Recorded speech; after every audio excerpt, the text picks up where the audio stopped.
Hi, I'm Tony with Timeless Cottage Gifts, and I don't know if you saw these. They're over at the Dollar Tree. They're $1.25 for 8 of them. They're really thin, so I usually always double them up. I just painted this apple, and I painted this one probably a few months ago, and I put resin on it. Makes it kind of cool. And I put a magnet on the back, and you can put it on your refrigerator. So I'll show you how I did this one. It's really easy. So what you do is you get this pack, and let's take one out. And I mean, it's really thin. So you need to seal them. So I use the all-purpose sealer, and I'm going to put like 3 spots for it. And I'm going to take Country Red,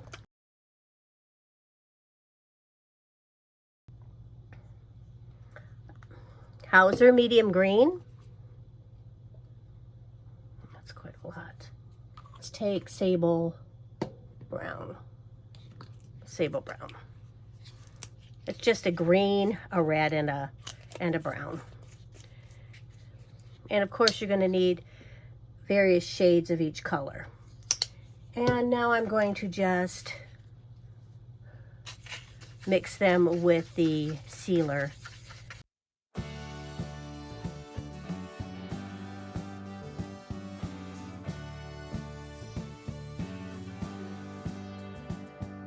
And I'm going to take, this is a Radical Round number 5 from Chris Haughey.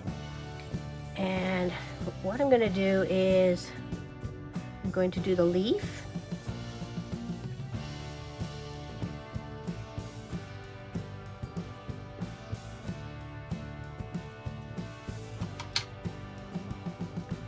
And the stem. The stem's going to be sable brown. I'm going to, this stem is a little fat for a stem for an apple, but it's whimsical, so it's okay. I'm going to take it all the way down to the hole where you hang the apples. You can fill that hole in if you want. I've seen a lot of people fill in those holes, but I normally, well, sometimes I do. I shouldn't say I don't always. I do sometimes.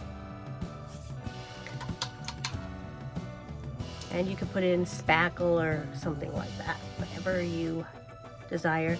And then you take it and just paint the apple. This one's a little warped. When you glue them down to double them up, you can get the warpness out of it. And just paint that on.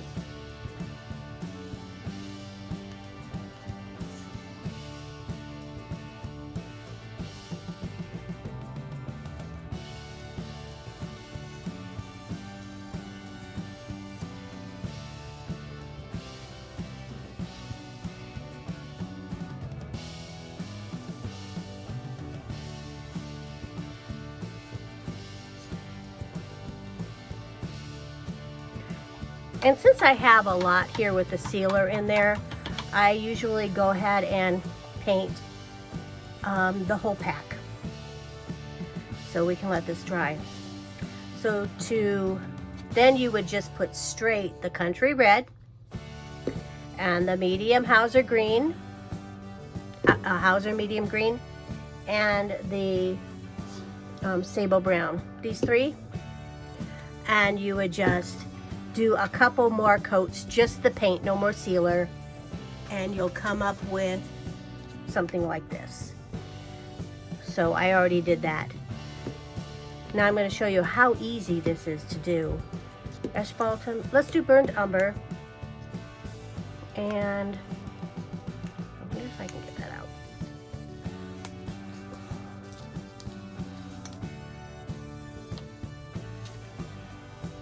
Burnt umber palette right here. If I have any left, I do. Okay. And I'm going to take my angle brush. I'm going to shade the left side over here of my stem. And just put it like this. Left side of my stem. And now I'm going to take the Haughey dark green, a little bit of that, and I am going to shade the leaf right here. Let's see. Let's do it this way. So,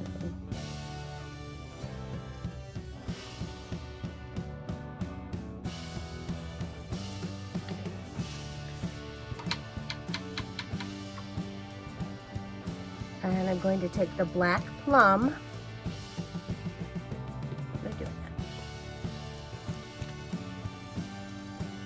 And I'm going to do a little dip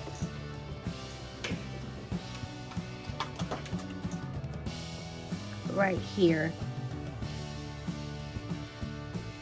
Okay, like that. And that means like the stem can come into here.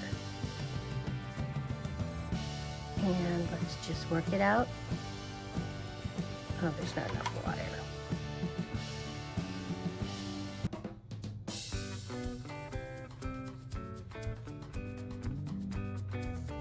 And take it and just run it here. I'm going to do it a couple times.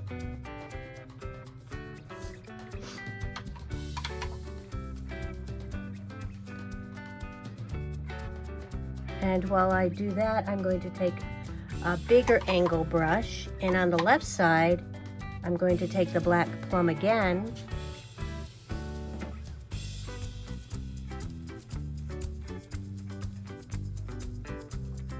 And I'm going to run it down this side of the apple. Well, let's start down here at the bottom and up the side of the apple.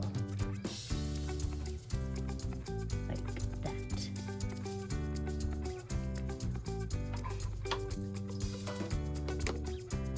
And then I'm going to take the smaller angle and do the same thing on the right side, but make it much a thinner shade.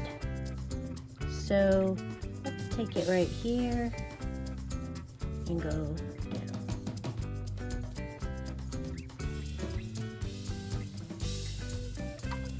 I'm going to dry that.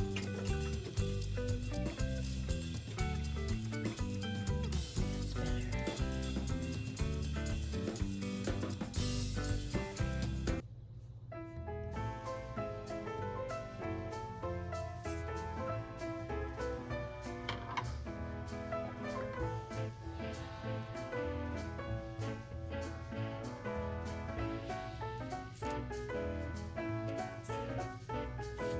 Let's go in here again. Try that again.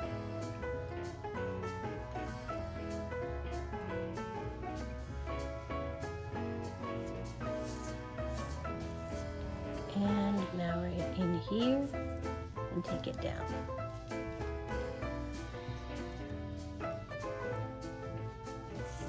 Okay, let's do the shading of the center of the leaf one more time to deepen it a little bit. Let's take it here. Let's do a little bit up here. And down the other side of the stem, I'm going to do a lighter brown, which is honey brown. And shade that side, or highlight that side. That way. It's a little bit lighter. Going down.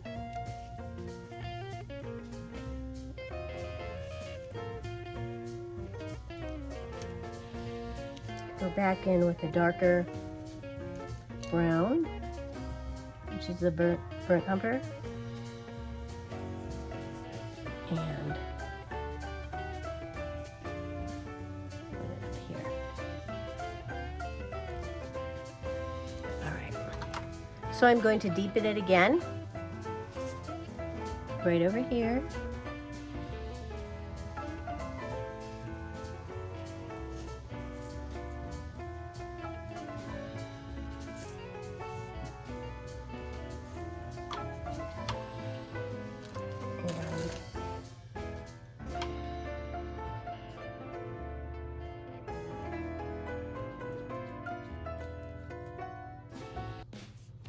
smaller shade,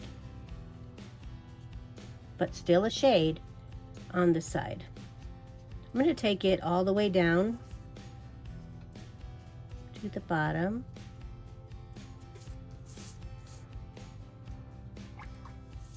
And I'm going to go back in here, back in there, to make this even darker.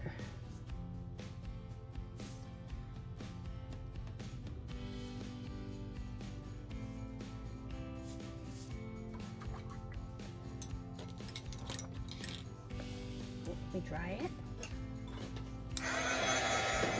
And now I'm going to take the lighter green, which is a Hauser light green, and I'm going to go on the opposite side of that leaf.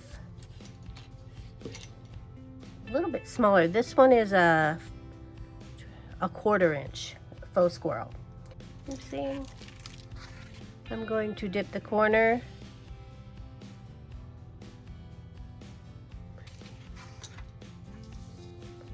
And go back and forth on my wax paper. And I'm just going to do the other side right here. That side of the leaf.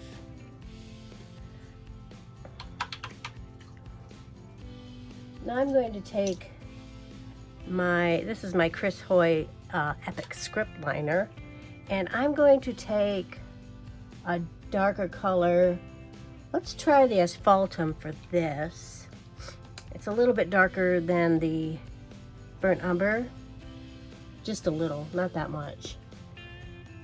But I'm going to take it and do some lines kind of like in the stem. I might get black in here because I like it a little.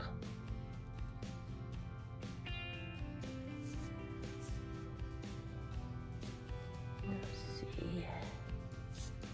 Okay.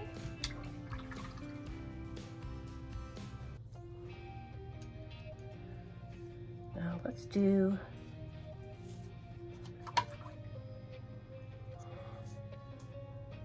go back into the black plum, work it out.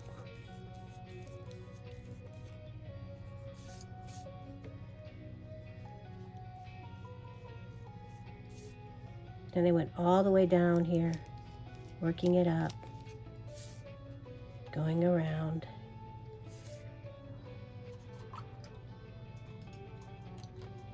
And also doing the other side.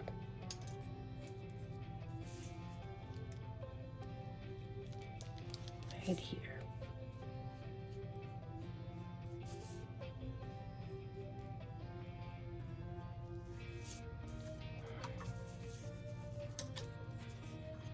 Well, let's dry it. I'm going to take my Asphaltum again, put it in my palette. I'm going to make a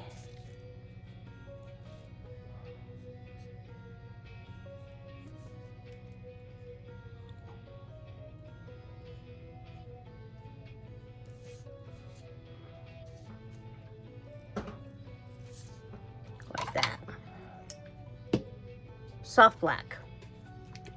I'm going to make that a little bit darker.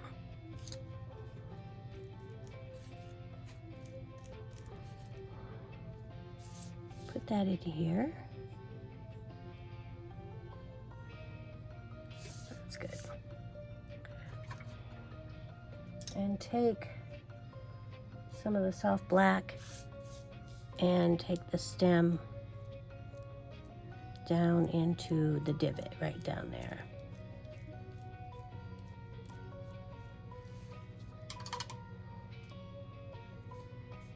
And get some of the lighter brown.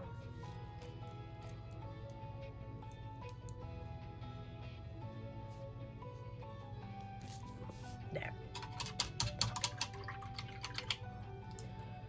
And I'm also going to take the black, the soft black, and go into the divot a little bit more. Okay, let's dry that.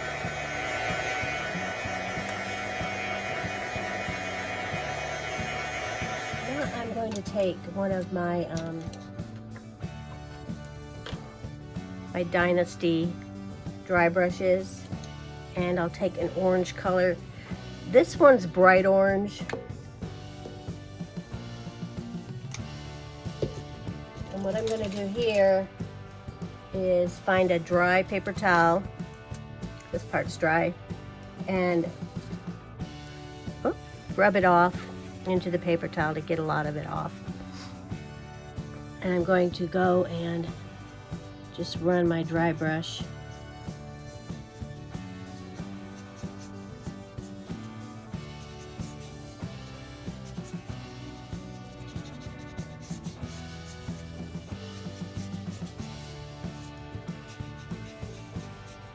down.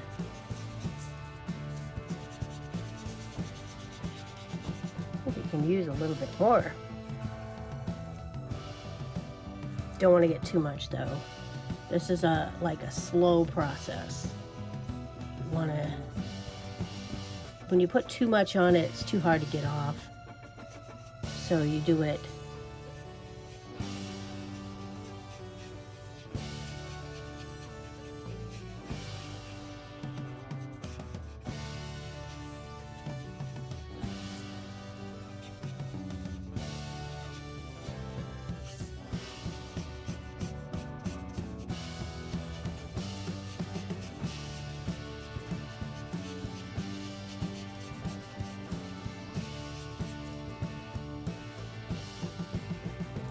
I don't want to rub a hole in it, so I'm going to dry it. You rub a hole in it like in the paint, and then the paint gets a hole if you don't dry it between coats. So it's a real good idea to do that.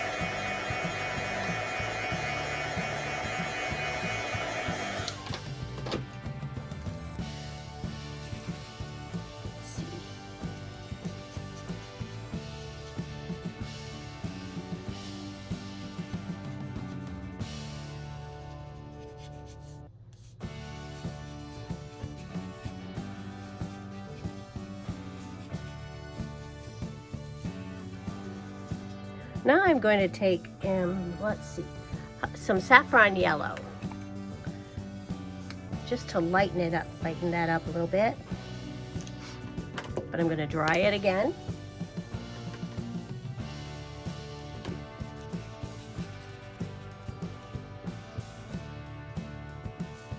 Let's put some in here. A little bit of yellow.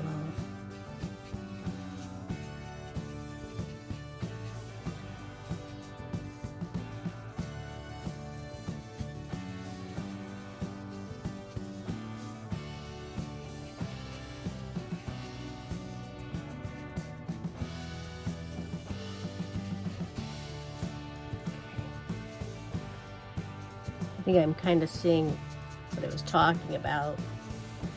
Gotta be careful not to rush the dry brushing on this. And then after that, I'm going to dry it again, and then we're going to do a little bit of warm white on it. Okay, and just kind of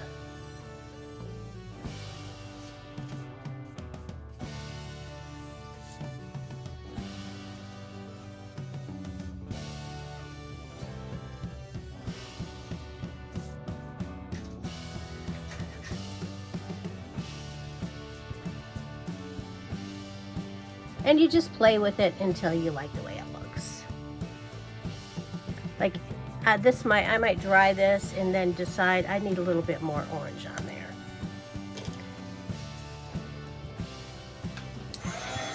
Yeah, or I might not. Looks okay.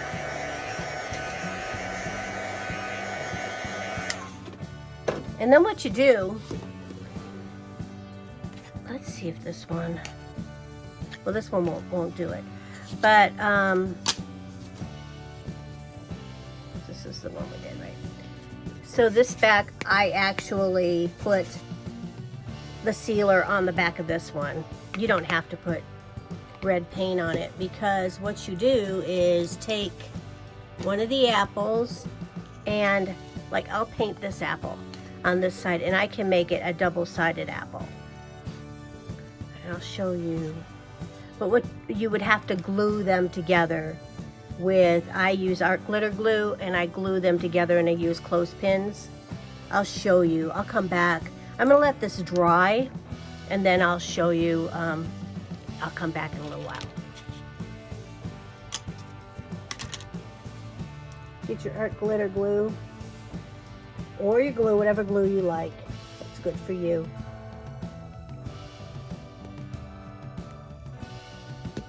And I take a paintbrush and paint one side. I sealed this with clear sealer.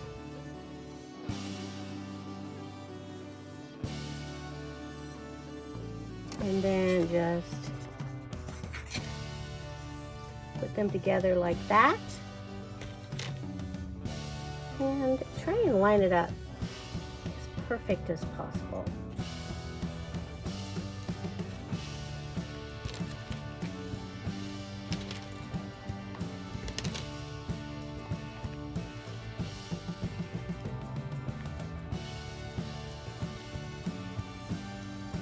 Okay, I finished all these apples. There's 1, 2, 3, 4, 5, 6, 7, 8, 9. So I painted 9. Actually, I painted 18 because I glued them together. Okay, so they're done. This pouring the resin was a pain. A lot of it glopped on the back because my table was unlevel in my craft room. I usually do it in a different room. And I had to do a double pour, then it would glop on the back. I sanded the back, I painted the back. I didn't shade or anything, I just painted it. And then I took the Dura Clear Galaxy Varnish, and it covers a multitude of sins. And that way you can just put the adhesive strip on. You get this at Walmart or wherever. Or you could do it this way, if it's messed up. I mean, you can do however you want to do it. But you could cut out the shape of the apple and cover the whole back. Or you can not put on the resin at all and just paint it. I think this looks really cute too. I'm thinking of just doing it this way from now on. This way looks, I mean, I just put the hanger on it. It's kind of a natural look. Or you can add a ribbon. They stick really nice, like just, and whoop, you know, they're very, very magnetic. You can put them on your refrigerator. You can put them on your computer too. Or I made this, put this up higher. You can take this and tie a ribbon. I put a bead, and then I just took two strips of raffia. These are double-sided apples. So are these actually. Because you might want to hang them on a Christmas tree, or just hang them on a fall tree. And you just hang this up, and you can hang it on your wall. Put this like this. That looks really cute too. So painting these apples was actually a lot of fun and was super, super easy. So give it a shot. Go to Dollar Tree and get some apples. Pull out your paints and brushes and get going with it. You can add even more shading, like if you wanted to add a deeper shade or highlighting. More white right here looks good. However you want to do it. Oh, and here's another way. Just 2 magnets. This is stronger than the strips. The strips or the sheets aren't as strong as these magnets, but they stand out a little bit. They would stand out a little bit on your refrigerator because they have some dimension to them. Those look cute too. And if you do it like this and you find out it's not strong enough, you can get some more magnets and just glue it on the back of this strip. Thank you so much for watching, and have a great day. Bye.